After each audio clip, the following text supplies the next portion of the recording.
West Africa, pardon me. West Africa. Yeah, West Africa is now in session. Please rise and we'll salute the flag. Good.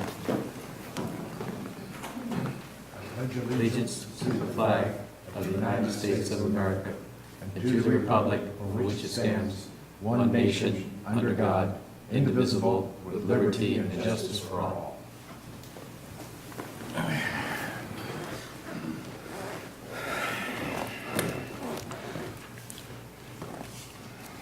The first order of business is the agenda approval.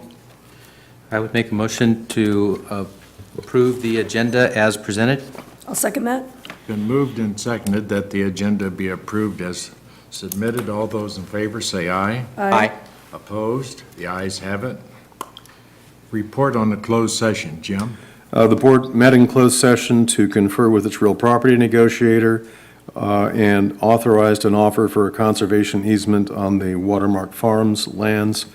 The board also met with legal counsel regarding existing litigation and authorized a counteroffer to the defendant in a condemnation case. Item number 3, public comment on matters not on the agenda. We have nothing to talk about on that. Approval of the May the 18th, 2017 and May the 25th, 2017 meeting minutes.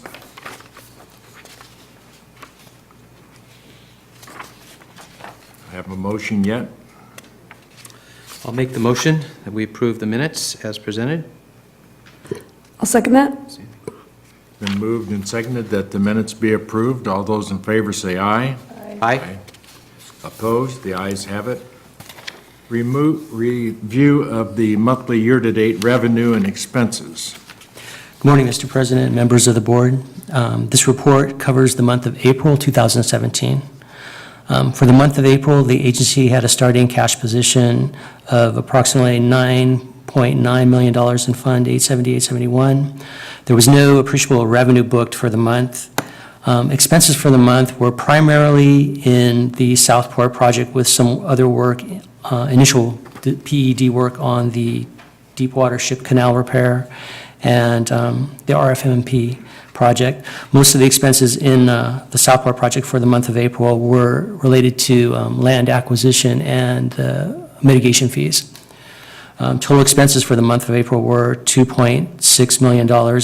The agency's ending cash position for the month of April in Fund 87871 was approximately $7.3 million. That combined with the funds parked in the state advance funding account of $4.9 million, $4.5 million, gave the agency a total cash position for the month of April of approximately $12.3 million. Also note that I changed some of the formatting on the summary table in the first part of the report to make it a little bit more clear to read and make tracking easier. In more current news, as of June 20th, we received the second installment of the flood assessment of $2 million approximately, which is about a 3.5% increase over the last year's. And also, and this is really notable too, is that we received a second real estate reimbursement for $3.3 million. Considering what's going on in DWR and their processes, with the dam repair and the other winter work that they're having to fix, our project manager really is coming through for us right now, getting that second reimbursement through there because they're really tied up over at DWR right now. So as of June 20th, the overall cash position of the agency was $34.4 million, so it's pretty healthy right now. And that concludes the month of April.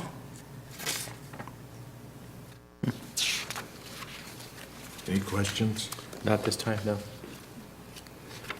Thanks, You're welcome. Marty. General administration function. Let me get my paperwork out here.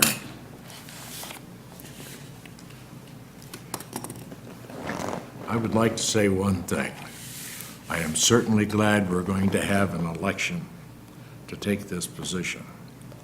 I am tired of it.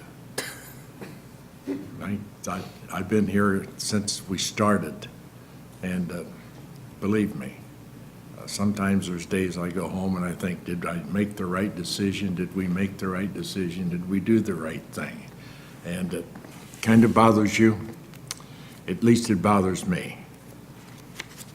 And then I end up with the debating with people in reference to the cost of their property and what we have to pay for it and that sort of thing. And it stopped in grocery stores and people complain about it, about their value of their property. And some of them are very, very emotional at that time. And it bothered me.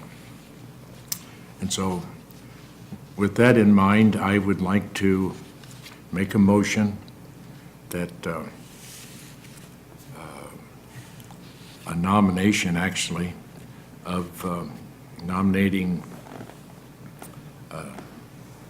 Tom for the chair and the vice chair for Barbara, and the secretary for our existing secretary. I assume he will accept?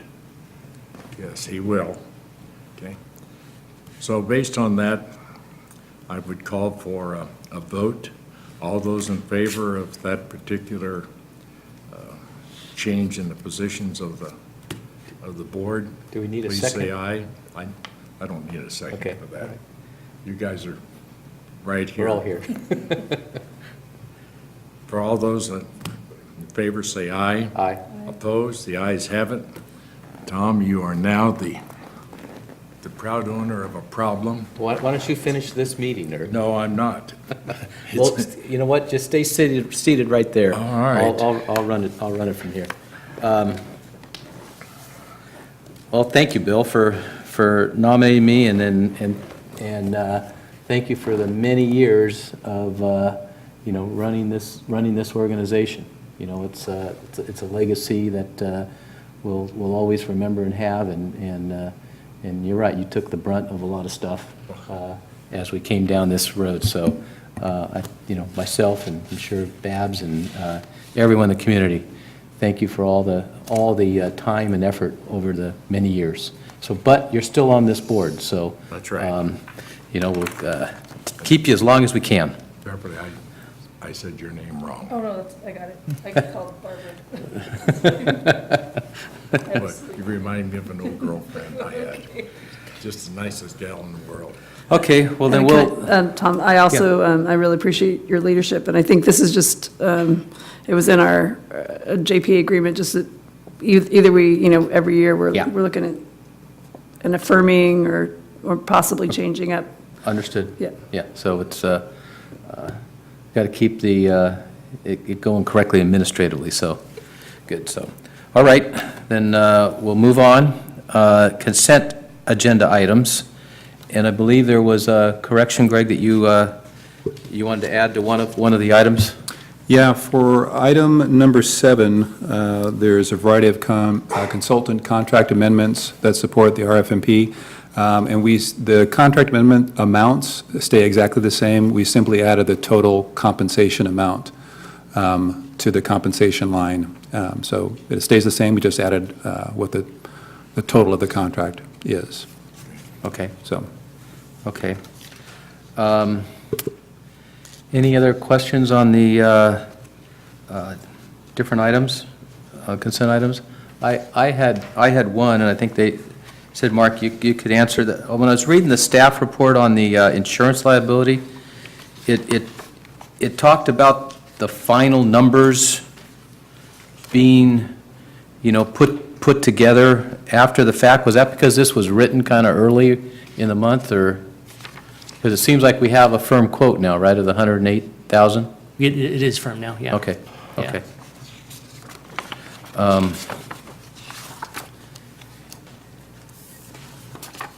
If there are no further clarifications or something, I'll entertain a motion for approval of the consent items. I'll make a motion, we approve the consent agenda. I'll second. Second. Motion is seconded. All those in favor? Aye. Aye. Aye. Opposed? Motion passes. Item 8, consideration of West Sacramento's biannual administrative and operating budget. And I guess I'd kind of make a little comment. Item 9 is somewhat related, based on, what our path is on item 8, which is the possibility of a continuing resolution. So, Correct, Mr. President. Good morning, members of the board. So, as the board is aware, we did a workshop on this, on the biennial budget on May 25th. This is the standard process we follow with the city council as well. Usually, the workshop is fairly lengthy and questions and answers, and with the actual adoption is not pro forma, that would be a little bit light, but it's usually fairly straightforward because we've tried to make any adjustments to the budget workshop. But I'll just quickly do a quick refresher. The budget. We have the three funds, the operating fund 870, we have the capital project fund 871, and then we have the grant reimbursement fund of 257. The 652 is the city funds with the city personnel. So as you are aware, the JPA agreement provides that city staff does flood work, and we have 6.87. Their salaries and benefits are established by the city council and then reimbursed as part of the agreement by WSAFCA. The operating budget is the what I said last time, sort of the paper clips and papers and other basic O&M costs at $21,000, and the general support allocation is the support that is provided to by the finance and HR IT city manager's office that is 50% general fund, and then the other 50% is spread amongst all the other funds, water, sewer, et cetera, and the JPA portion is about 3%. So it's relatively small. That's a $9 million budget, and you can see the JPA is 251.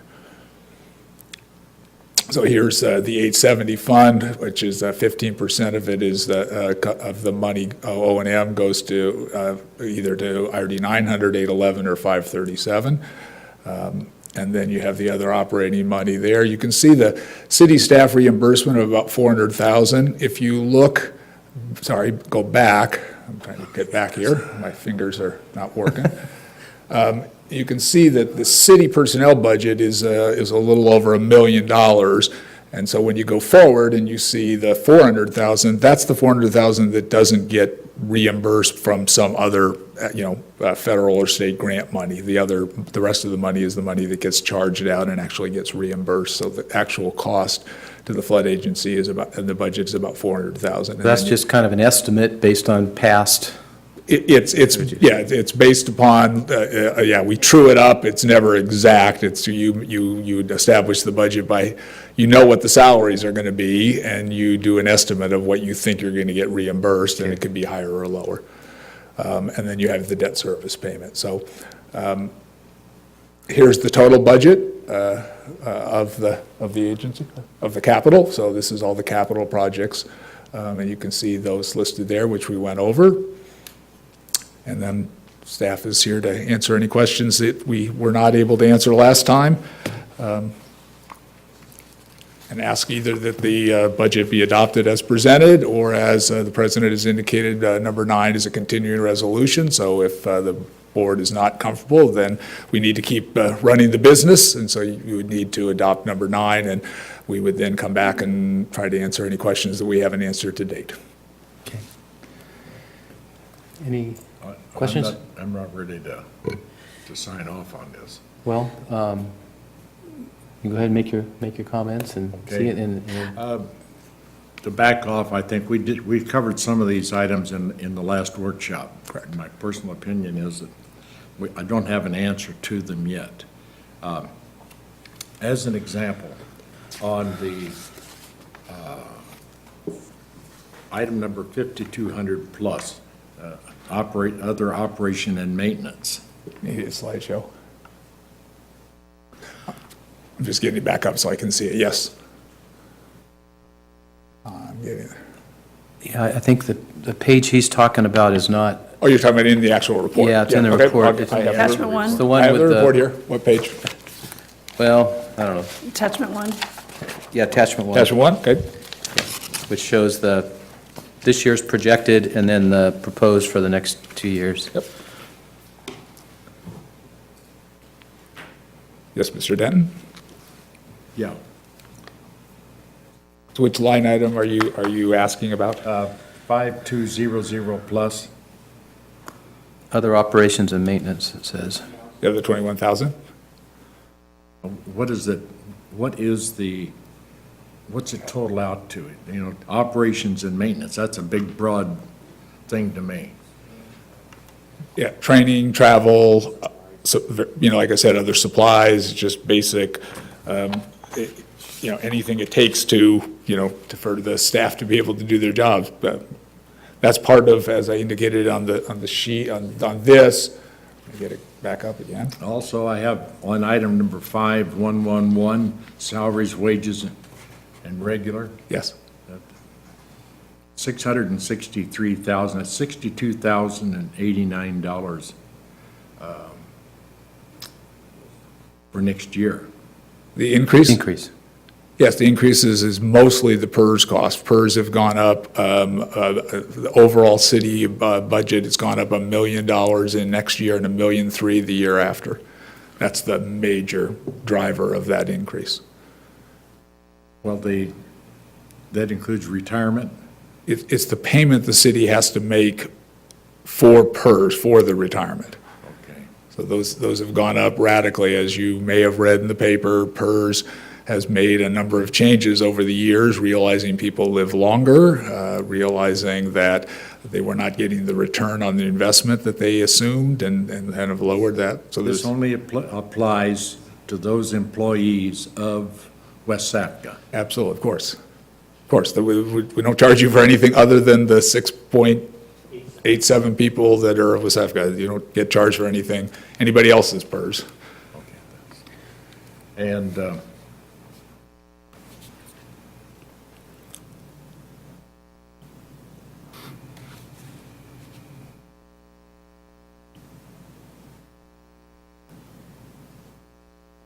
let's jump then to attachment number 2.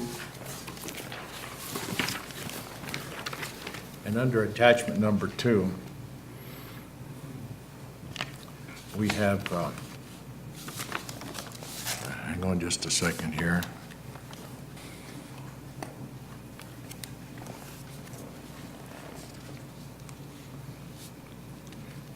The ICAP system that we have here, it stops at the supervising civil engineer. Administrative analyst 1 is 0.5. Why isn't that in the ICAP thing where we have a total rate? And the same way with the director of community development, 0.37. So the .5 administrative analyst is Chelsea Grow, Okay. and she is not billable. So she's covered under the ICAP of the other billable staff that are contracted to WSAPCA, such as Greg Fabian, Toby Wong. And then director is the same thing. I don't charge to any of the projects, so that's how come that's, So you fall into the ICAP also? yes. Okay. And that would be true with Mark and, Correct. Yes. So those 3 that don't charge get put into the ICAP for the others who do but charge. we don't have a figure here for the total rate.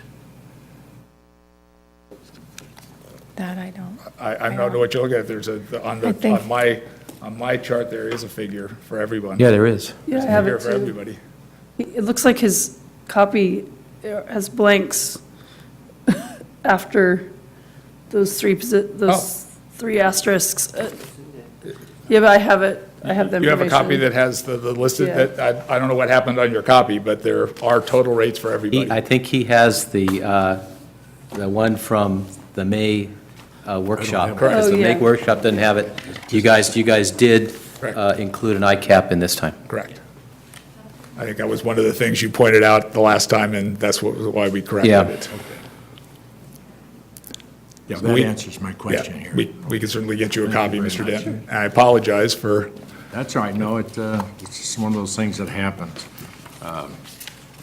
Thank you. And then,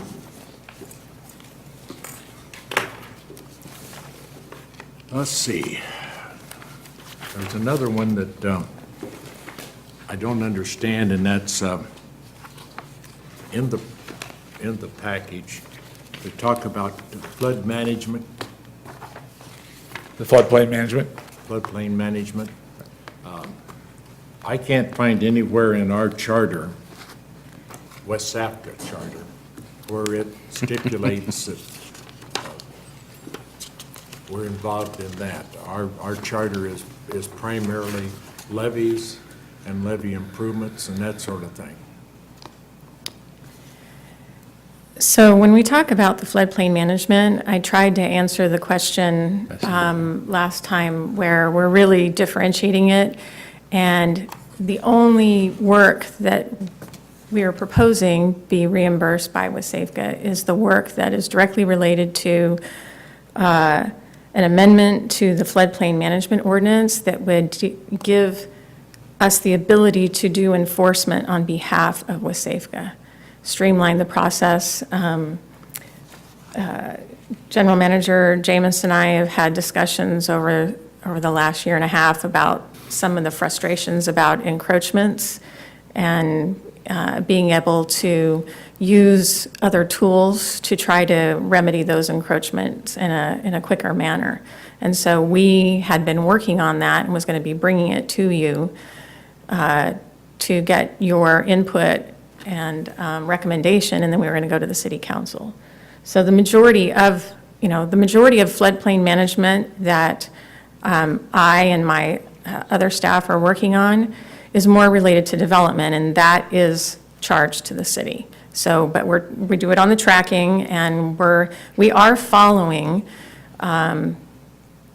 sort of how we charge was laid out back in 2007. So a couple of the numbers changed, but we finally put together the information, and so that is going forward. So I'm hoping I'm clearing that up a little bit. Now, when you talk about the agreement, the charter, it refers often to flood control works. And the basic definition of floodplain management under FEMA, when you go onto their website, it talks about the operation of an overall program of corrective and preventative measures. And preventative measures would be floodplain management ordinance and all the things that are listed in the city's ordinance. For reducing flood damage, including but not limited to emergency preparedness plan, flood control works, and floodplain management regulations.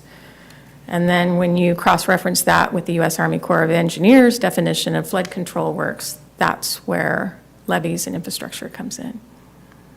So, but if the board continues to have concerns, I can do additional research and come back to you.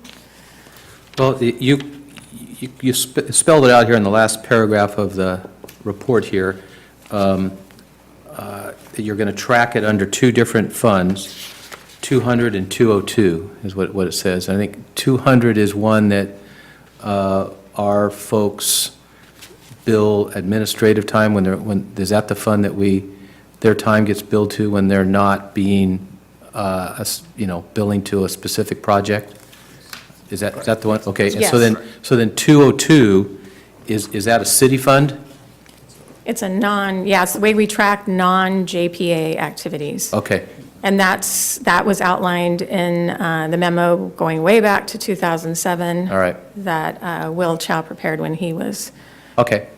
Actually, 200 is non-JPA and 202 Oh, did I have them It's the reverse? I'm sorry, Okay, I reversed them. that's fine. I didn't have it in front of me. Okay, hard. And for this agenda report, I put in there that we would estimate that the cost for working on the enforcement, specifically with SAFCA, would be no greater than $50,000 a I see year. that. In reality, it's really, it's probably at the highest it would be under Now, this effort that 'cause we're of the work. doing now. Once we get it in place, it's not an ordinance we would go back and be amending every year unless there was a need.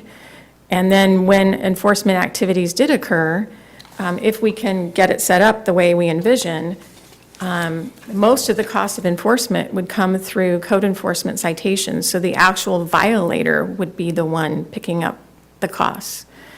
So if we can get it set up right, the city, we can use the city's mechanism to go after violators on behalf of WSAFCA and either get them to quickly and voluntarily remove the encroachments, and/or if they don't, then we go through the nuisance abatement process, and we can cite them and fine them, and we can lien their property. This was also relate to the reclamation districts themselves? It And their will have issues a- with encroachments and, It will have a benefit, yes, to the RDs as well. So all the member agencies of this board will benefit from these changes that we've been working on and proposing. okay. Beverly? you got- I really appreciated the responsiveness and bringing in more information. I still feel very new to this agency. So I think one thing this process has taught us is the need for getting information, being able to ask questions, having complete transparency, which I think you've answered all of our many questions really well. We do really good, important work, and so I'd like to see us proceed and continue to engage in this way, perhaps have the budget discussions next time around, perhaps begin even a little earlier when there's things that are happening, for example, this ordinance. I think that work will be really beneficial to all of the member agencies here, so I really appreciate the work there.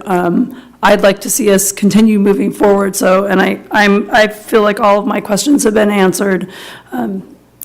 So I'm ready to move forward. Okay. My comments is, looking at what you presented, I mean, there was some little more detail in the staff report. The actual budget numbers and whatnot are the same as what was presented in May. We asked for, a little more detail or build it on some of the things. There's still some discrepancies in what's shown as projected costs in this 2016-17 budget, and I think what we've already have, paid or moved to the county, and to the city, and that has to do with the general administrative costs, $59.50, and then also the lobbying costs we've been paying on a monthly basis. So I don't know if that, I think when we talked in May, there was discussion that, those would be trued up at some point at the end of the year. So I don't know if has been done or is still planned to be done, or what the circumstances are. We don't true up right now. I mean, first of all, it's June, so we're not to the end of the year yet, but Yeah. it does take a while to get all of the, the monies in. Actually, the city ends up doing the city budget, for example, the true up is usually September. Yes, that's Okay. August to September. August or September, one of the two. So we could come back to you, we'd certainly be more than glad to come back to you. We do that with the city council, so it would not be unusual to come back in either August or September with the trued-up budget, saying, okay, in fact, we always do. So we'll come back with a final budget, in August or September, where all the true-ups get done. And then in, discussions with staff and stuff on where things are, and your guys' discussions with our general manager and whatnot, it sounds like they've been productive in trying to work out a lot of these things, but, there's been some discussion of, a different way of accounting, these things versus the ICAP, or including everything in an ICAP type thing. And I'd like to see those discussions continue and see what we can put together. And so the idea of operating for the next 2 or 3 months on a continuing resolution, I think makes some sense.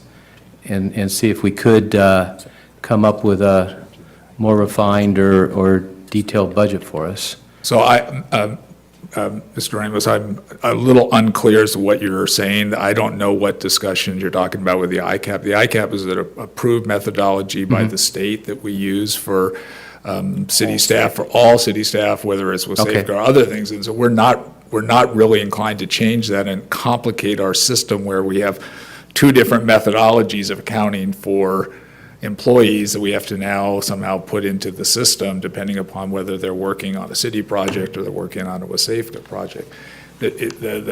We go through a very lengthy process with the state, multiple auditors going through and reviewing every single thing and what they want us to charge in the ICAP rate, what they're going to accept and what they don't accept.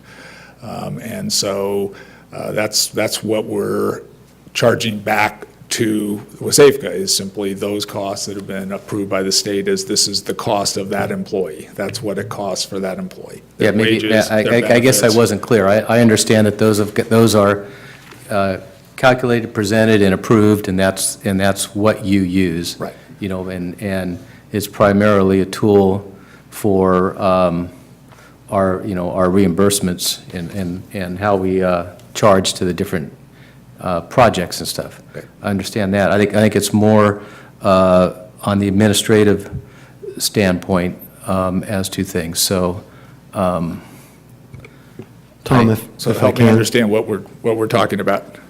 So I think what Tom is getting at is we have staff that's working for West Safka that doesn't charge to a project with an ICAP rate, and when we try and get reimbursement from the state, it's very difficult for West Safka to get reimbursement unless there's an ICAP rate associated with it.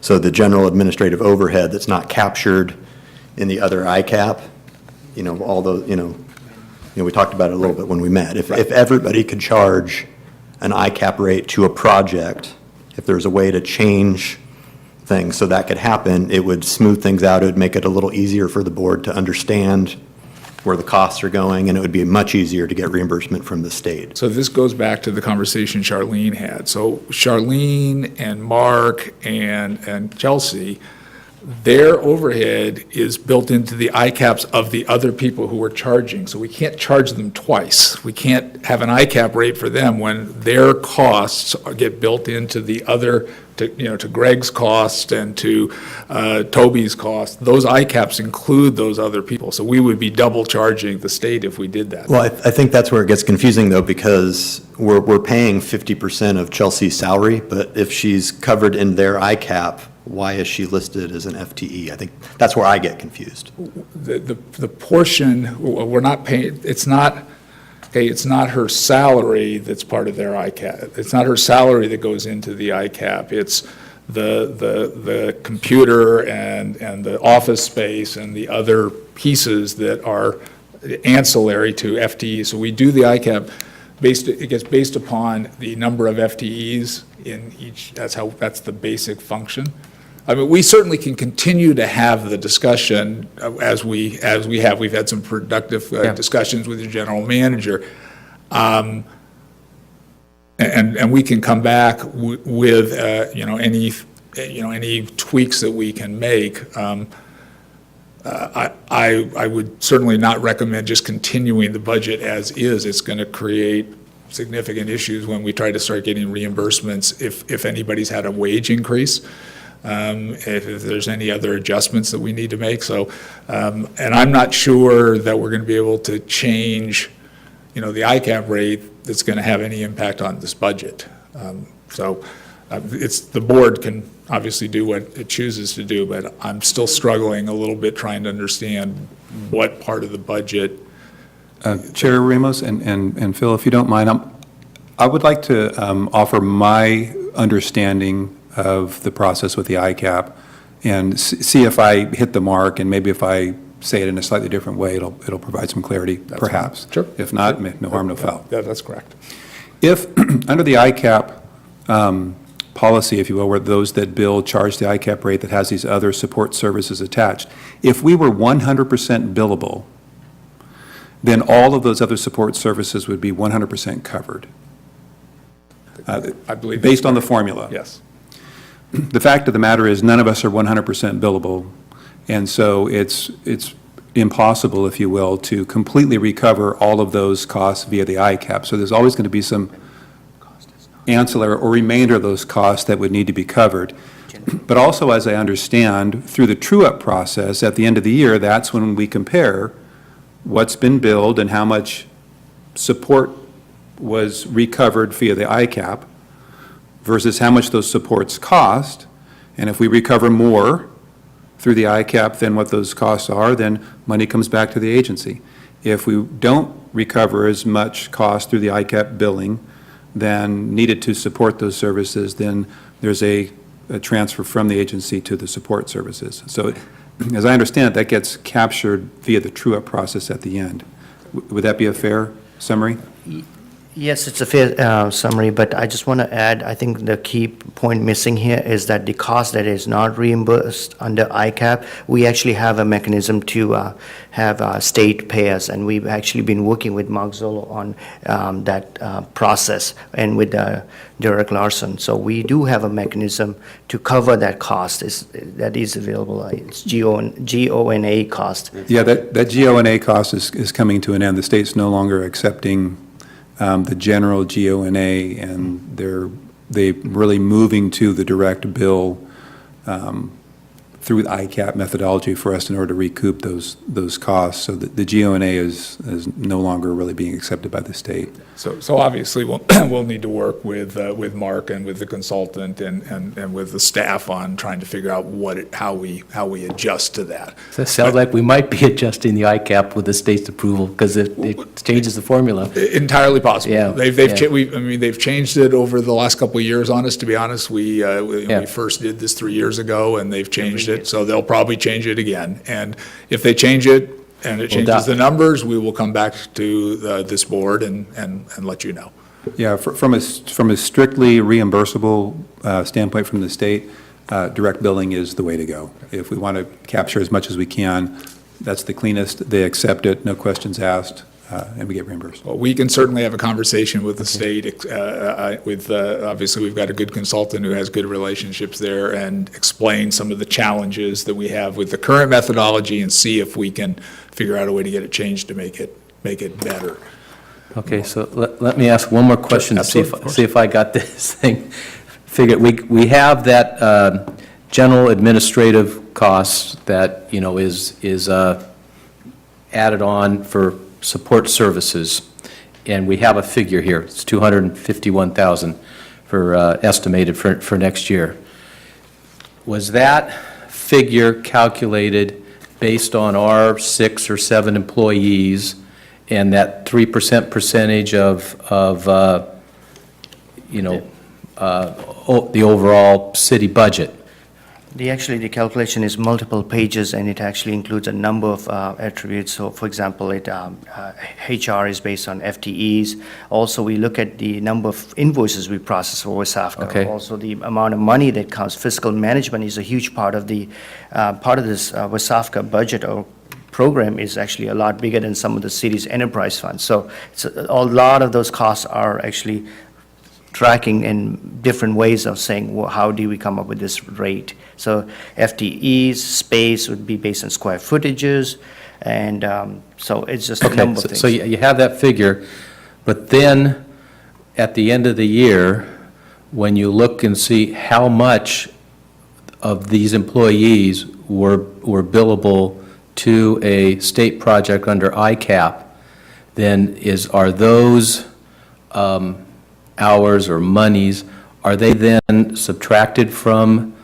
this $250,000 that we had estimated? So the way it works is the city general support fund allocates the cost, and the city general support fund gets additional revenue to offset that cost. It will offset its cost, Okay. and then provide a credit to all the other funds. Okay, well, we kind of talked about this, it's a little clearer now, we kind of talked about this in May at the meeting, and one of the things you guys said you would surely do when you completed the true-up for this fiscal year, that you would give us a complete report or even a briefing on it, and I think that would be very beneficial for us to kind of understand, how this all works out. Yeah, we will try to, we're trying to follow with this board the same process we follow with the council now at the request of the board. So we will do a workshop, we'll do the budget, and then we'll come back when we do the true-up with, here's the actual budget, and we'll actually show you,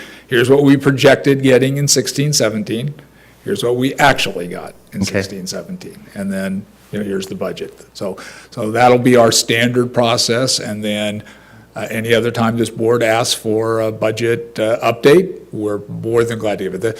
As I've said a number of times to you, Mr. President, we are your partners. The city is the partner with we have one of our council members here. We're here to accomplish the same goal. It's over here. It's our number one item. It's been our number one item since day one. So anything we can do to get this board comfortable that we're spending with Safeco money to manage flood issues in our community is exactly what we want to do. Okay. Well, with that, I would say that I'd be comfortable with approving this budget. We can always adjust it in 90 days, and if that works smoother for all of us to do versus a continuing resolution, I would support approval of the budget. So I'll entertain a motion. So moved. Is there a second? Second. Second. All those in favor? Aye. Aye. Opposed? Thank you. Thank Thank you, you. Philip.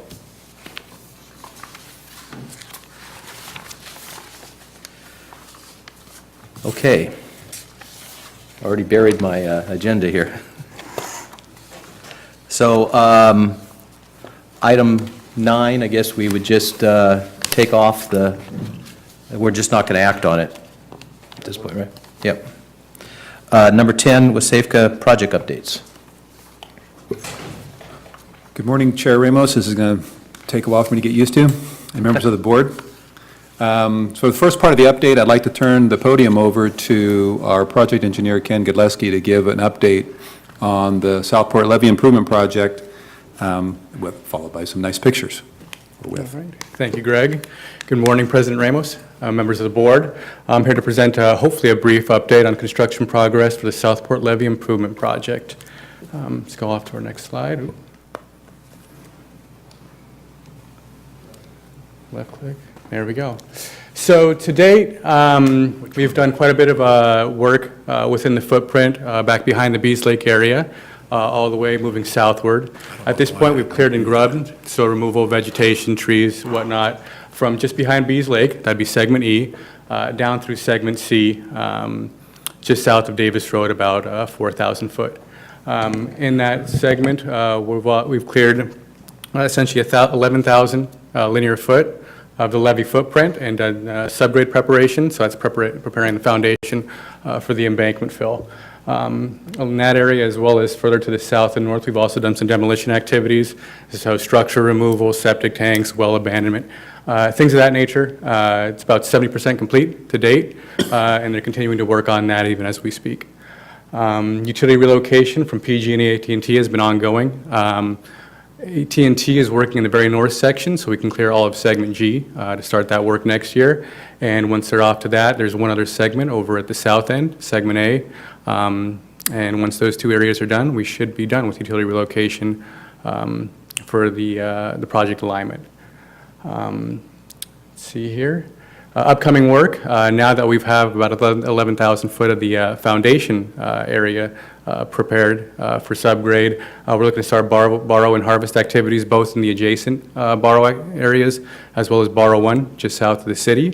We're currently dewatering a portion of the ditch for meeting GGS habitat requirements in borrow 1, and hopefully looking to start the borrow harvest adjacent to the project in the River Park areas sometime next week and the following week, so that we can start levee embankment fill the week of the 10th of July. In addition to that, once the areas are prepared for harvest, levee embankment fill will start in segment E, so the area right behind Bees Lake, where we have the deepest wall in the setback area. Work our way south through segments D and C, and then get as much of B2 as we can get done, then jump north of Linden Road and start in segment F. as they're going ahead and doing the levee embankment fill, we'll also start slurry wall construction probably towards the end of July, beginning of August, once we can get them in there and give them a long enough lead time for the slurry wall to get started. And that work will happen throughout the summer, fall, and as long as we can. Since it's in the setback levee area, we're hoping to keep that work going as long as weather allows us, so into the winter months if possible. And make some good progress there. We're continuing doing clearing, stripping, demolition activities in the other segments as well. Right now, we're disking north of Linden Road for the levee segment itself, but also for weed abatement. We've been working with fire to make sure we address any excess vegetation and get that stuff down before it becomes a fire hazard. So I wanted to show you guys some images of the project. This is right in the vicinity of Davis Road, where we've done some of the foundation preparation, subgrade preparation. Some of the equipment we have is on there. As you can see at the far left-hand side, we've started in the Bees Lake area and proceeded south. Shot of downtown Sacramento in the left-hand corner. But these photos are courtesy of our Sky High Perspectives. They're going out with the drone on a monthly basis, and not only documenting via stills, but they're putting together a video, which ultimately document the entire project, and hopefully something we can share with the public, as well as some of the resource agencies that we're working with, to see how the project's moving along, but ultimately what it's going to look like. This picture, it captures both the levee embankment work we're doing right now, but also a portion of Village Parkway, which we finished last year. So as you may or may not be able to see, there's cars utilizing it, so it is getting some use. And this goes ahead and captures the setback work from just south of Linden Road all the way to Davis. So quite a bit of work being done, but definitely more on the horizon. And this is the northern area. This is segment F, just north of Linden Road. At the very northern end, you'll be able to see where the silt fence, which is that black fence along the construction limits, ties back into the existing levee. That's where the fix-in-place work will start. That's going to happen next year. But for the time being, we're disking this area, as you're seeing right as of right now, and starting with that levee embankment work over the coming months. Some on-the-ground pictures I wanted to show you. The first one on your left-hand side is smack right in the middle of the slurry wall. So those two stakes you see on either side of the center of the picture is the 10-foot wide clay core of the levee, and just off further to the left and right, where you see either the stockpiles or existing vegetation, that's going to be the setback levee footprint. On the right-hand side is just some operations that are going on for some of the ditch backfill, so a combination of excavators, compaction equipment, the dozers, just getting the area prepped so we can go ahead and continue with work in that area, and that's actually just north of Bees Lake. On the left-hand side, just a picture of kind of the subgrade preparation we're going, moisture conditioning, hitting it with the disc to prepare it, and then compaction equipment afterwards to make sure we're meeting project specifications. On the right-hand side, some of the clearing operations. That particular picture is right close to the orchard, the old walnut orchard just south of Davis Road. So some stump removal, vegetation clearing, just so we can get the levee footprint prepared and ready for construction. I'll take any questions at this point from the board, if you have any. Any questions? Did a lot of work. Yeah, it's a lot of work, but like I said, we got plenty more over the next 2 years to do. There's still some homes and structures out there, and can you just briefly tell the board why they haven't been demolished yet? Actually, I just got a text on one of them right now. We have, as part of our mitigation requirements, the CEQA documents and everything, we went through some restrictions and permit conditions we need to comply with. 2 of the homes that we haven't currently demolished yet have nesting birds on them. So we're having to maintain buffers and do any work in and around them with the oversight of biologist. I actually just got a text message about 10 minutes ago saying one of the homes might be cleared. So one of those might be gone sometime even as early as this weekend. With bird nesting happening all over the place and happening fairly quickly, any opportunities we have to do the work, we tend to jump on it as quickly as possible. Up in the north area, there's an additional home, but we're still going through the cultural process on that, the Section 106. And once that comes to come to a closeout via more than likely a treatment plan, we'll be able to start with that work. We're hoping to get the demolition done before some of the ground disturbing work, so we don't have issues with not only birds, but folks breaking in, stuff we've been dealing with over the past year and some of the other ones. But things are looking good in that respect. So some of the structures are still up, but not for much longer. You mentioned, work in the fall and how far you can go. The existing levee stays in place this year, I assume, right? So that's not the restriction, it's just weather conditions for the contractor, I would Weather assume. and ground conditions, yeah, so we're doing all the setback levee work this first year, so all that work doesn't affect the existing flood facilities. What would wind up kind of really hampering us come the winter would be the rains, of course, and also saturated soil conditions. Yeah. So slowing down equipment, causing additional costs for construction, we don't want to go ahead and entail those. So our contractors have been great to work with so far, and like I said, they'll take advantage of the weather as long as we can, and we're prepared to go as long as we need to. Okay. Thank you. All right, thank you. Greg? So, thank you, Ken. Our intent is to provide a brief update every month at the board meeting on what's occurred over the previous 30 days and what the next 30-day look ahead, so you'll be seeing a lot more of Ken on a regular basis. And just to add on to just one other piece of the Southport project, the cultural resource inventory. So we have the majority of the project footprint cleared from Section 106 with the Corps and SHPO. That was what we called the Phase 1 inventory, so that's been cleared. Phase 2 is the area at 3000 South River Road, where in that one picture you saw looking forward through segment F, the house still there. That house will remain in place, and so will we actually have exclusion fencing around the home and a little bit of surrounding area, as there is a archaeological site there. So that report, along with a treatment plan, is being reviewed by the Corps and SHPO and tribes, so that we can, once we get clearance and concurrence, we can go through and do whatever testing, data recovery, or whatever needs to happen at that site, and then be able to clear it and move forward with construction activities in that area. There is enough buffer between the site and setback levee that it's not disrupting the setback levee construction. This is more in the offset area, so we do want to be able to get through that, get that clearance this year, and be able to do so that we can work in that area next year, or later this year if possible. We also have a Phase 3 inventory that is currently under review by the Corps, and that's for segments essentially A and G, the fix-and-place solutions. Because of the field conditions, we were not able to get into the toe of the levee and drill holes and do the things that we need to do for the subsurface exploration. So those activities got postponed and then got postponed and further postponed because of the weather and soil conditions. So those were wrapped up. It's been a couple of months now, but the report was completed, submitted to the Corps. It's not controversial. We don't expect that we will not get clearance, but probably about 30 days out. Probably about 30 days out for clearance on that one.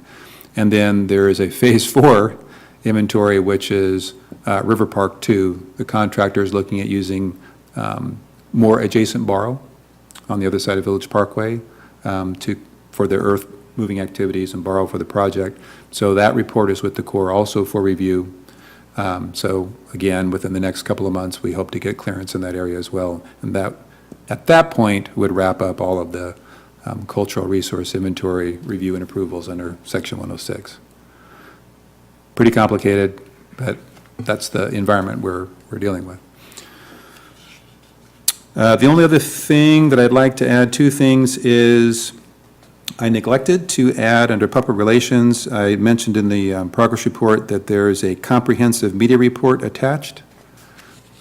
Those should have been provided to you at the dais, exactly. So it's a nice summary of our groundbreaking ceremony and all of the media coverage we received.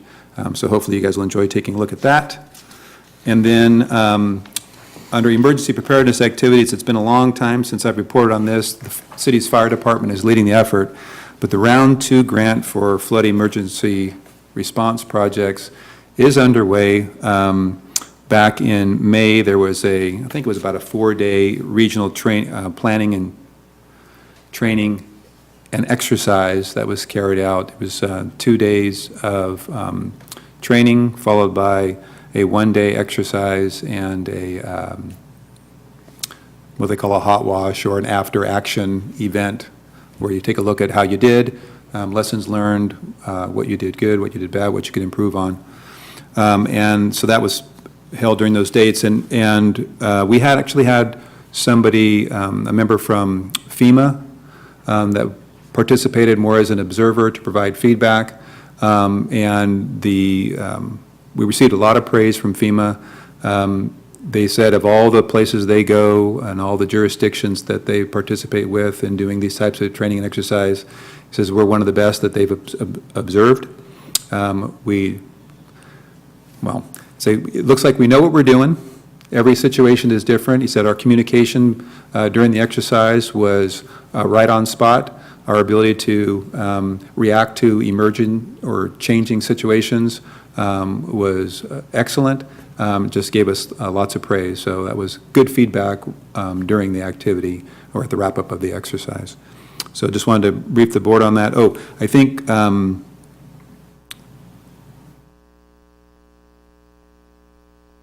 Greg, is that part of the, Ken, maybe I should, did you have an inspection with FEMA the other day? I was out with FEMA all day yesterday, and that had to do with the sites that were damaged during the declared emergency and trying to get funding. So I was out with an engineer that's working for FEMA to go over several locations. I was out there with them from 8 o'clock until 2 o'clock yesterday. Say again? Were they happy with what we had done? Well, they're very supportive, happy, not really. I mean, they said our engineer organized everything that we've given them, one of the best of anybody they've worked with, so they're happy in that respect. We're real responsive to them and all that. We're just trying to get as much money from them to fix all these locations as we can, so we're jumping through whatever hoops they throw in front of us to make sure that we're doing that. Thank you. And then lastly, I wanted to just inform the board that as a follow-up to the Cap-to-Cap trip that Chair Ramos attended, and so did Director Sandin. I'm going to get these. Vice Chair. Vice Chair Sandin. Thank you. Anyways, one of the issue papers that was presented back in DC had to do with the Corps' 408 process.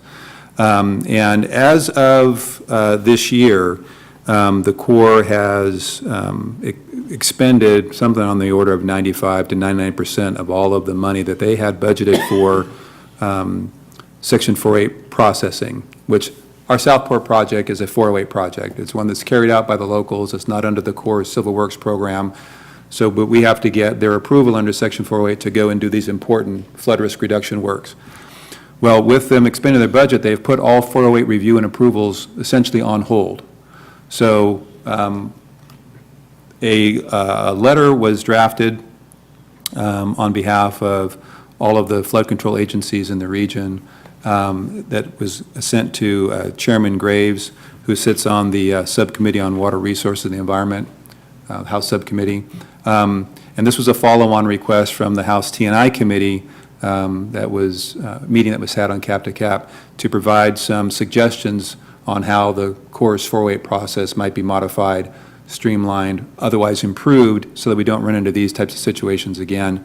And additionally, requesting that the House support additional funding for the Corps so they don't find themselves where they've expended their budget and have to stop the 408 process review. So I just want to let the board know that on behalf of WSAFCA, the general manager was one of the signatories on that letter that was hand-delivered to the Chairman Graves, I believe it was yesterday, back in D.C. Greg, this is for this fiscal year that ends in September, so they've run out of money now. Correct. Okay, so. And there's concern that the funding that has been allotted for fiscal year 18 won't be sufficient. Okay, so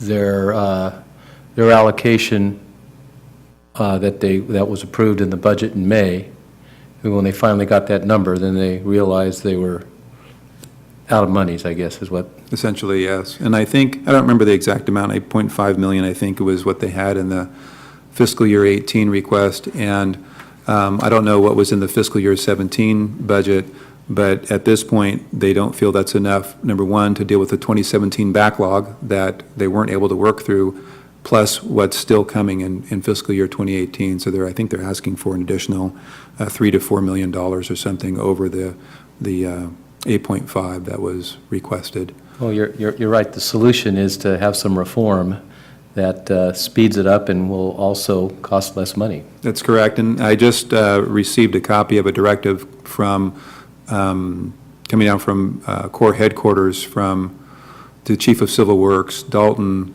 speaking specifically to all of the Corps divisions, that they streamline all of their civil works processes as well as the 408 processes to be less risk averse, document but process these requests and keep the civil works program and the 408 program operating as it's intended, which is to implement projects that reduce risk and increase public safety.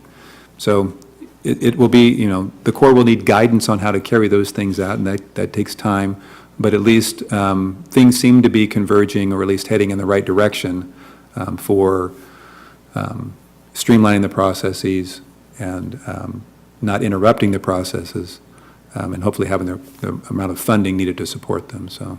Okay. Well, good thing we got our 408 permit when we did. That would have been problematic. So, is that it? Yeah, that's it.